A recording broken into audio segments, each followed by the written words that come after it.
함께 한번 기도합시다.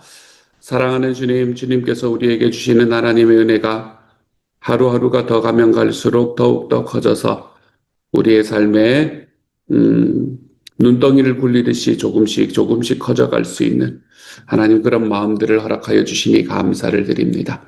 하나님, 우리 하나님 앞에 내가 믿음이 있다라는 것을 우리 하나님 앞에 드러내는 첫 번째의 증거는 순종이다라고 주님께서 이야기를 하셨는데, 사랑하는 하나님, 이번 한 주를 살아가면서 내가 지금 내 하나님께서 나에게 말씀하시는, 내 하나님께서 나에게 이야기하시는 순종의 자리가 어디인가? 주님, 이 질문에 대해서 정직하게 서볼 수 있게 하여 주시고, 하나님은 이야기하셨는데, 하나님이여 내 삶에 있는 내 마음 때문에, 내 생각 때문에, 내 상황 때문에 하나님 앞에서 주님 그게 맞는 것 같기는 하지만 제 상황과는 맞지 않습니다. 라고 이야기했던 이야기들에 하나님이여 우리의 한 걸음을 순종의 발걸음으로 디뎌낼 수 있는 이번 한 주가 되어가 볼 수 있도록 도와주옵소서.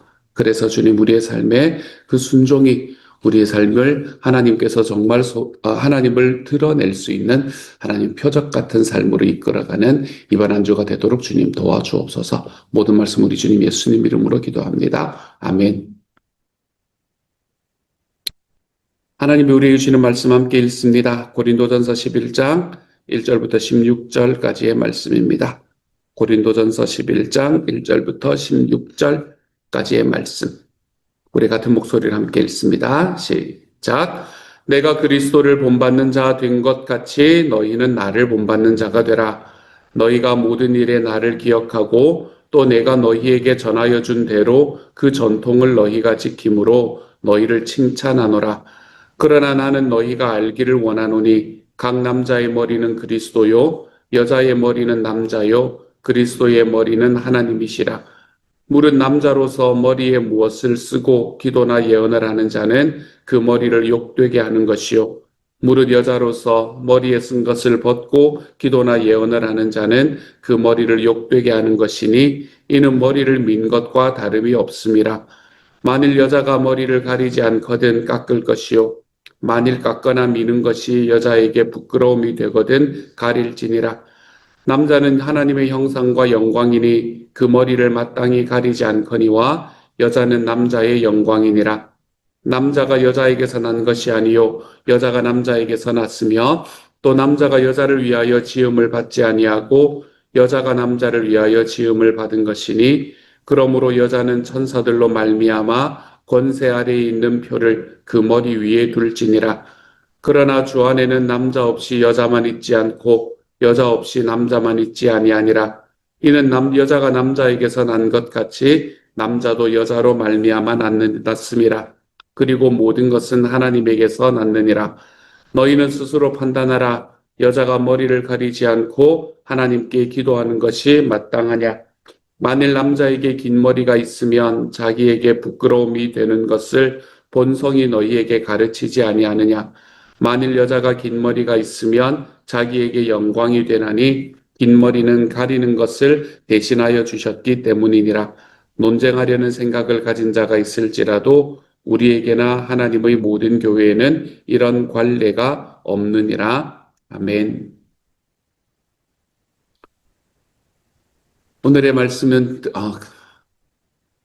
굉장히 논쟁이 있었던 것 같아요. 그때도 바울이 마지막에 너희가 논쟁하려고 하여도 이렇게 이야기를 붙이는 걸 보니 일단 오늘의 말씀의 첫 시작은 지금까지 바울이 고기를 먹어도 되는가라는 것에 대한 긴 권면을 했거든요. 이 두 장에 걸치는 긴 권면을 했습니다. 그래서 고기를 먹어도 되느냐라는 이 바울의 긴 권면을 마무리하는 이야기로부터 시작이 됩니다. 오늘 1절 말씀 보면 너희는 나를 본받는 자가 되라 라고 이야기하는 이야기로부터 시작을 하는 것을 볼 수 있지요. 왜냐하면 내가 그리스도를 본받는 자가 되었기 때문이다. 이렇게 말하고 있습니다. 나를 본받는 자가 되라 라는 이야기를 한다. 얼마나 큰 자신감일까 라는 생각이 막 듭니다. 바울의 자신감이 막 뿜뿜 뿜어져 나오는 것을 볼 수 있게 됩니다. 바울이 고기를 먹는 것에 관한 권면을 했던 것들을 쭉 한번 정리해 보면 어떤 이야기를 정리할 수 있나 하면 너희가 모든 것은 가하지만 덕을 세우는 데 좀 힘써라. 이런 이야기들을 바울은 했었었고요. 그리고 너희가 가지고 있는 너희의 사랑으로 자유를 좀 절제하면서 살아라. 이런 이야기를 했었습니다. 너희 자신의 유익을 구하는 것보다는 다른 사람의 유익을 좀 구하면서 살아가 봐라. 이렇게 이야기를 했었었고, 그리고 살아가는 삶 속에서 모두 다른 것들을 넘어서서 하나님의 영광을 구하라 라고 이야기했고, 하나님의 영광을 구하라라는 말의 구체적인 의미는 너희의 삶의 행위가 다른 사람의 구원을 일으킬 수 있는 행위를 하라. 이제 이런 이야기들을 쭉 했었습니다. 그래서 이런 기준으로 행동을 하라라는 이야기를 말을 해왔던 것이지요. 바울이 자신을 본받으라 라고 지금 자신있게 이야기할 수 있는 이유는 무엇인가 하면 바울 자신이 예수님을 본받기 위해서 노력하고 있었기 때문에 그렇습니다. 예수님께서 가신 길을 따라서 자기가 그렇게 걸어가면서 우리에게도 따라오라 라고 지금 손짓하고 있는 거죠.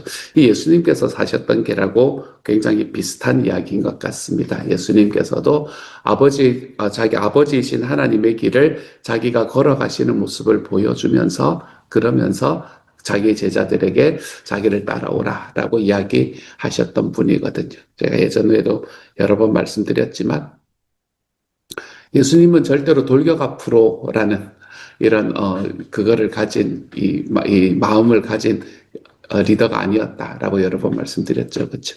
나를 따르라라는 리더였다라는 것을 예수님도 보여주고 사도 바울도 보여주고 있습니다. 우리가 예수님이나 바울만 그런 것이 아니라 우리 교회를 바라보면 교회 안에도 본받을 만한 분들이 참 많이 계십니다. 우리가 말씀대로 살려고 노력하고 다른 사람들을 향해서 사랑하고 베푸는 분들, 이런 분들은 이렇게 보면 내가 닮아가면 좋겠다라는 생각을 하는 분들이 교회 안에도 많이 계십니다. 우리가 그런 분들은 우리가 뒤를 쫓아 이렇게 걸어가면 되는 겁니다. 그런 분들을 옆에서 보면서 배우게 되면 되는 거예요. 그렇지만 우리가 그 모든 것을 다 넘어서 그리스도를 본받기 위해서 좀 힘써야 되겠습니다. 다 같은 길을 걸어가는 거거든요. 동일한 길을 걸어가는 것이기 때문에 우리가 그리스도를 본받기 위해서 좀 힘써야 되겠습니다. 우리가 누군가를 본받는다라고 이야기를 하게 될 때 우리가 그 사람이 가진 모든 것들이 다 완전할 수가 없다는 게 너무 분명하거든요. 그 사람은 이런 부분에 있어서는 너무너무 좋지만 이런 부분에 있어서는 약점을 가지고 있는 게 결국에는 사람이잖아요. 그렇죠? 바울도 오늘 말씀에서 너무나 자신 있게 내가 그리스도를 본받는 자가 된 것처럼 너희는 나를 본받는 자가 되라 라고 이야기를 하는 이 이야기에는 앞에 제가 말씀드렸던 사실은 이 앞에 바울이 이야기했던 그 삶의 방식에 있어서는 나를 본받는 자가 되라 라고 이야기를 하는 거였단 말이에요. 그런데 사도 바울은 성격은 굉장히 이 성마른 사람이었습니다. 주변에 있는 사람들에게 불의가 있으면 그 어떻게든 참지 못하고 뭐라도 해야 되는 그런 사람이 바울이 가지고 있었던 성격이었어요. 이런 부분에 있어서 바울은 사실은 예수님을 닮아 있지 못했습니다. 우리가 바울의 모습을 바라보면서 바울은 이런 모습에서는 예수님을 닮아 있었고 그렇기 때문에 내가 그 사람을 쫓아갈 수 있는 길이 있지만 이런 부분에 있어서는 예수님을 닮지 못했던 부분이 있으니 그 부분은 닮지 않는 게 맞는 거잖아요. 그렇죠? 근데 우리가 예수님을 닮지 않은 모습을 바라보면서 그 사람의 전체를 그냥 다 통틀어서 판단하고 비판하며 살아가지는 않는 것 아닙니까? 우리가 사는 삶에도 마찬가지인 것 같습니다. 내가 보면서 저 사람 괜찮은 사람이다. 저 사람 예수님 잘 믿고 예수님 열심히 쫓아가는 사람이야 라고 생각하며 걸어가다가 그런 사람의 그것과는 좀 다른 모습에 있어서의 한 모습을 보면서 에이 거 봐. 저런 모습이 있는, 저런 모습이 있는 그 한 모습을 바라보고 다른 그 사람이 그때까지 살아왔던 다른 모습들까지 다 부인하며 걸어갈 필요는 없다는 거예요. 저분은 이런 부분에 있어서 정말 닮을 만한 분이시구나 라고 이야기하고 그 부분을 쫓아가고, 그렇지 않은 부분은 또 내가 사랑으로 품어주고, 우리가 그렇게 서로를 향해서 걸어가기 시작할 때 우리는 모두가 그리스도의 길로 걸어가는 사람이 될 수 있게 된다고 확신합니다. 그래서 교회는 어떤 사람이 가지고 있는 장점, 어떤 사람이 가지고 있는 그 영적인 모습을 바라보면서 우리는 그 모습을 쫓아가고, 또 그 사람이 가지고 있는 약점이 있으면 그 약점은 내가 품어주고, 이렇게 걸어가는 삶을 걸어갈 때 부족하더라도, 우리가 모두가 부족하기 마련이니까, 그렇죠. 그럴 때 비로소 우리는 부족하더라도 서로에게 길을 비춰주는 별같이 빛날 수 있는 사람들이 될 수 있을 겁니다. 그 사람은 나에게, 나는 그 사람에게. 마치 이거는 어떤 한 사람이 어떤 다른 사람의 스승이 되고 다른 사람은 온전히 제자만 되는 이런 길이 아니라, 서로의 부족함을 안으면서 서로에게 길을 비춰주는 사람들. 우리가 좀 그런 사람으로 자라가는 공동체가 되기 시작하면 공동체가 더 건강해질 것 같다는 확신이 있습니다. 그러니 우리가 사도 바울의 모습에서 이야기했던, 사도 바울이 오늘 이야기했던 나는 그리스도를 본받는 자가 된 것처럼 너희는 나를 본받는 자가 되라. 이것이 사도 바울이 가지고 있던 모든 삶의 부분이 아니라 그가 살아갔던 삶의 일부라는 것을 기억하고, 내 삶 속에서도 내가 그리스도를 본받는 사람이 되어 가는 그 삶의 일부에서는 나를 본받는 사람이 될 수 있기를 자신 있게 이야기하되, 누군가의 삶 속에서 정말 부족한 부분이 보이면 내가 그것을 끌어안고, 그리고 내 삶의 부족한 부분은 다른 사람들에게 풍겨지며 우리가 서로에게 식구처럼 서로 편안한 마음으로 살아갈 수 있는 하나님의 공동체, 저는 그런 공동체가 좀 만들어져 갔으면 좋겠습니다. 그래서 우리가 서로에게 좀 약한 부분이 서로에게 안길 수 있는 그런 하나님의 교회, 여러분 그런 교회를 좀 만들어갈 수 있는 우리 하나님의 사람들이 될 수 있기를 우리 주님 이름으로 축복합니다. 저도 좀 잘 봐주세요, 여러분. 잘 봐주시길 바랍니다. 열심히 노력할게요. 잘 봐주세요. 그리고 난 다음에 하는 이야기가 3절부터 시작해서 쭉 하는 이야기는 남자와 여자에 관한 이야기입니다. 이게 사실은 남자와 여자라고 이야기를 하지만 남편과 아내의 이야기까지도 이야기가 되고 있구나라는 것을 쭉 읽다 보면 보게 됩니다.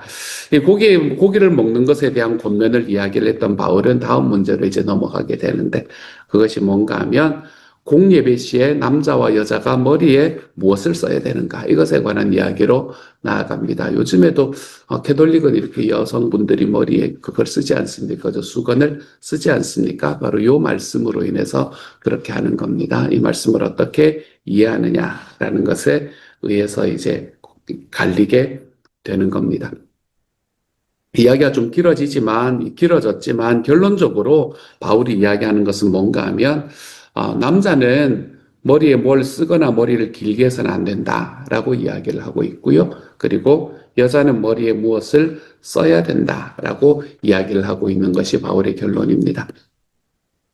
요거는 사실은 당시의 관습에 좀 비추어서 해석을 해보아야만 합니다. 남자가 당시에 머리를 쓴다라는 것은 대단한 과시를 이야기를 하는 그런 문화 속에서 바울이 살고 있었습니다. 남자가 머리에 뭐를 쓴다는 것은 자기를 과시하는 모습이었었어요. 그리고 남자가 머리를 기른다라고 이야기하는 것은 여성성을 강하게 드러내려는 모습이다라는 것을 그때 당시에는, 요즘도 그러는 건가? 요즘은 그렇진 않죠. 그렇죠? 남자가 머리를 기르면 오히려 남성성을 드러내려고 하는 경우가 많지 않습니까? 이렇게 락스타 같은 분들이 머리를 많이 기르니까 좀 그런 느낌이 있는데, 당시에는 남자가 머리를 기른다라는 것은 여성성을 강하게 드러내려는 모습이었던 그런 문화였습니다. 또한 여자가 머리에 무엇을 쓰지 않고 풀어헤치는 모습, 그것은 그때 당시에는 성적으로 자기를 드러낸다라는 의미를 갖고 있었던 때였었어요. 그러니까 이렇게 뭔가 단정하게 쓰지 않고 머리를 풀어헤치는 그런 모습은 성적으로 자기를 드러내는 그런 문화 속에서 살고 있었습니다.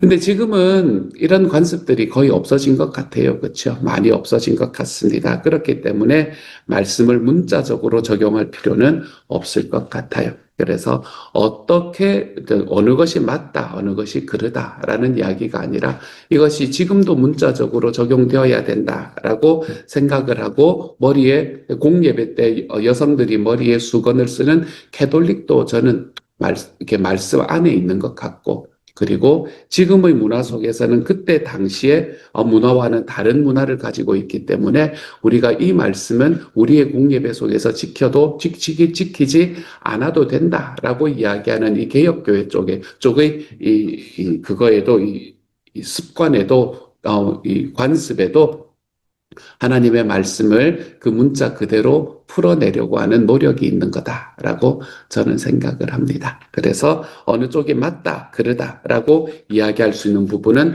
아니라고 생각을 해요. 그런데 오늘의 말씀에서 이제 그것을 넘어서서 바울이 한마디를 더 하는 건 뭔가 하면 남녀 관계에 대한 본질적인 원칙을 드러내고 있는 것을 우리는 보게 됩니다. 이 이야기를 하면서 어떤 이야기인가 하면 남자가 여자의 머리라는 것을 인정하면서도 동시에 남자와 여자는 주 안에서 동등하다. 이걸 이야기를 하는 겁니다. 남자는 여자의 머리다라는 걸 인정하면서도 남자와 여자가 주 안에서는 동등하다라는 이야기를 하고 있는 거예요. 이게 뭐하고 거의 비슷한 이야기인가 하면 우리가 왜 예수님께서 한 바리새인의 질문에 바리새인이 율법 중에서 가장 중요한 것은 무엇입니까? 라는 질문을 하는 그 질문에 예수님이 대답하는 이야기가 있잖아요. 그치? 예수님이 대답을 어떻게 하셨나 하면 율법에서 가장 중요한 것은 너희가 가장 먼저 해야 되는 것은 너희 하나님을 사랑하되 너희 마음을 다하고 뭐 이렇게 해서 너희 하나님을 사랑해야 된다라는 것이고 그리고 둘째는 이것과 같은데 라고 이야기하면서 이야기하는 내 이웃을 내 몸과 같이 사랑해라 라는 그 이야기하고 되게 비슷한 이야기라고 느껴집니다. 이것을 우리는 뭐라고 이해를 하나 하면 첫 번째로 하나님을 사랑하는 것과 두 번째로 사람을 사랑하는 것, 이웃을 사랑하는 것 이것은 본질적으로는 차이가 없다. 라고 이야기를 드렸죠. 그렇죠? 이건 본질적으로 차이가 있는 게 아닙니다. 다시 말해서 하나님은 사랑하는데 이웃은 사랑하지 못하겠다. 불가능한 이야기입니다. 내가 이웃은 사랑하는데 하나님은 사랑하지 못한다. 불가능한 이야기입니다. 이거 두 개는 본질적으로 동일하다는 겁니다. 동일하다는 것. 그 가치에 있어서 동일하다는 겁니다. 그런데 뭐가 차이가 나는 건가 하면 근데도 첫 번째와 두 번째로 나뉘었잖아요. 그렇죠? 그것은 뭔가 하면 순서의 차이만 있다는 거예요. 순서의 차이만. 이 첫 번째 하나님을 사랑하는 것이 세워지지 않고는 두 번째 이웃을 사랑하는 것이 불가능하다라는 이야기를 하고 있는 거예요. 그래서 이거는 순서의 차이가 되는 거지 본질적인 차이가 되지 않는다라고 이야기를 하고 있는 거잖아요. 그렇죠? 오늘의 말씀에도 마찬가지 이야기입니다. 본질적으로는 동등합니다. 남자와 여자는. 근데 질서상으로 남자가 먼저 세워졌다. 이렇게 말하고 있는 거예요. 그래서 질서상으로 남자가 먼저 세워진 거지 가치의 차이가 있는 게 아니라는 겁니다. 그 안에 있는 어떤 본질이 차이가 있는 게 아니라는 겁니다. 본질적으로는 완전히 동등한 존재이지만 하나님이 질서상으로 아까 이야기했던 것과 똑같잖아요. 본질적으로 하나님 사랑과 이웃 사랑은 그 본질적으로는 가치가 동일한 것이지만 질서에 있어서 먼저 세워졌다라고 이야기를 하는 게 바로 남자와 여자의 차이다라는 것을 말씀하고 있습니다. 저는 이 뭔가 문화 속에서 강한 게 있고 약한 게 있는데 둘 다 중요한데 하나가 강하고 하나가 약해진다라고 이야기하면 이 약한 쪽에 우리가 힘을 실어줘야 된다는 게 제가 가지고 있는 생각입니다. 예를 들어서 제가 공동체성 이야기하면서 여러 번 드렸었는데 예전에 우리나라 같은 군사주의 문화 같은 데서는 무조건 공동체가 1등이고 집단이 잘 돼야 되고 개인이라는 것은 그것에 그냥 봉사하고 그냥 그것에 집단을 위해서는 그냥 죽어도 된다라고 생각을 했던 그 시대에는 개인을 중요시하는 그 목소리가 훨씬 더 커져야 되는 시대라고 생각을 한다. 하지만 지금의 시대는 너무나 개인의 권리에 관한 것이 많이 이야기가 되고 있기 때문에 지금은 공동체가 바르게 세워지는 것을 더 많이 말해야 되는 시대가 되었다. 제가 이런 이야기를 여러 번 드리지 않았습니까? 그렇죠? 오늘의 말씀도 마찬가지. 예전에 남자와 여자의 차이가 너무나 분명해서 남성은 여성을 그냥 마음껏 해도 아무런 문제가 없는 그 시대에는 여성에 관한 이야기가 훨씬 더 많이 되어야 되는 시대가 그때 당시의 시대였을 수 있겠지만 지금은 남녀 평등이 너무나 강조되는 시대잖아요. 그렇죠? 남녀가 똑같다라는 것이 강조되는 시대입니다. 이 남녀 간의 차별이 있는 것은 말씀 자체가 금지하는 일입니다. 남녀 간에는 결코 차별이 있는 게 아닙니다. 하지만 동시에 남녀 간에 완전히 차이가 없다라는 식으로 주장되는 것도 문제다라고 말씀은 이야기를 하고 있습니다. 남녀 간에는 그 질서에 있어서 차이는 있다라고 이야기를 하고 있습니다. 그러므로 서로의 차이를 인정하되 좀 존중하고 동시에 그 안에 있는 질서를 존중하는 모습, 이런 모습이 저는 바른 모습이 아닐까라고 생각을 해 봅니다. 그러므로 서로 간에 남자와 여자라는 이유 때문에 서로를 차별하는 일은 엄격히 금지되어야 합니다. 그건 말씀이 그렇게 이야기하지 않으니까요. 하지만 서로의 차이를 좀 인정할 수 있는 시대가 되어갔으면 좋겠습니다. 남성과 여성이 가지고 있는 이 차이점들을 좀 인정하며 걸어갔으면 좋겠어요. 요즘에는 남성과 여성이 가지고 있는 차이점 자체들을 인정하지 못하는 것을 넘어서 이 남성과 여성이라는 단어 자체도 우리는 받아들일 수 없다라고 이야기하는 시대를 우리는 살아가고 있지 않습니까? 그렇죠? 그런 과정 속에서 이 차이를 좀 인정하고 그 안에서 좀 존중할 것을 서로를 존중해 주면서 그러면서 서로 간의 차별을 없앨 수 있는 그런 공동체로 만들어가는 것, 그런 사회로 만들어가는 것, 그게 우리가 걸어가야 되는 사회가 아닌가라고 생각해 봅니다. 다시 한번 말씀을 정리할게요. 서로의 차이를 인정하되 존중하고 동시에 질서를 존중하는 모습, 이러한 모습으로 우리가 살아갈 때 이 남성과 여성에 관한 이야기가 예배 때 무엇을 쓰냐 안 쓰냐 이것보다 훨씬 더 소중한 이야기가 이 안에서 펼쳐지지 않겠는가라고 생각이 듭니다. 오늘 하루 살아가면서 우리의 삶 속에서 꼭 남성과 여성뿐만이 아니더라도 차이를 좀 인정하며 살아갑시다. 그 차이 속에서 서로를 좀 존중해 주면서 살아갑시다. 그러면서 서로 간의 차별은 끊임없이 거부할 수 있는 하나님의 사람들, 그런 사람들로 좀 자라가 볼 수 있기를 우리 주님의 이름으로 축복합니다. 같이 한번 기도합시다. 사랑하는 하나님, 내가 그리스도를 본받는 사람이 된 것처럼 너희는 나를 본받는 사람이 되어라. 하나님, 우리가 사도 바울의 모습을 보면 바울은 이런 모습에는 그리스도를 본받지 못한 것 같은데 라는 생각이 드는 부분도 있습니다. 하나님, 우리의 삶에도 바라보면 교회에서 하나님 정말 힘써서 말씀을 지키면서 살아가는 사람들의 모습을 바라볼 때 부족한 부분, 아쉬운 부분이 보이는 때도 있습니다. 주님, 그럴 때마다 하나님 우리가 서로에게 길을 비춰주는, 서로 부족하더라도 서로의 부족함을 안을 수 있는 사람이 되어갈 수 있도록 하나님께서 도우시고 인도하여 주시기를 소망합니다. 내가 힘써서 걸어가고 내가 힘써서 주님 앞에 살아가는 그 길에 있어서는 여러분은 나를 본받는 사람이 되십시오. 이야기하되 하나님, 나의 부족함에 있어서는 하나님이여 정말 내 부족함들을 안아주는 공동체 속에서 안전하게 우리가 생활해 나갈 수 있는 그런 시온영락교회가 될 수 있도록 하나님께서 도와주옵소서. 사랑하는 주님, 주님께서 남자와 여자에 관한 이야기를 하시면서 차이는 인정하지만 차별은 안 된다. 하나님, 이 이야기를 우리에게 허락해 주십니다. 주님이여 차이를 존중하고 그 차이를 인정하고 존중하되 차별하지 않는 삶. 주님이여, 이게 구체적으로 들어오면 그렇게 쉽지만은 않겠지만 하나님, 우리가 이 큰 뜻을 하나님 우리의 마음에 딱 붙들고 하나님 서로에게 하나님 차별하지 않되 존중하는 삶으로, 그 차이를 존중하는 삶으로 우리 한 걸음을 디뎌내 볼 수 있는 하나님의 사람들이 되도록 주님 도와주옵소서. 모든 말씀 우리 주님 예수님 이름으로 기도드립니다. 아멘.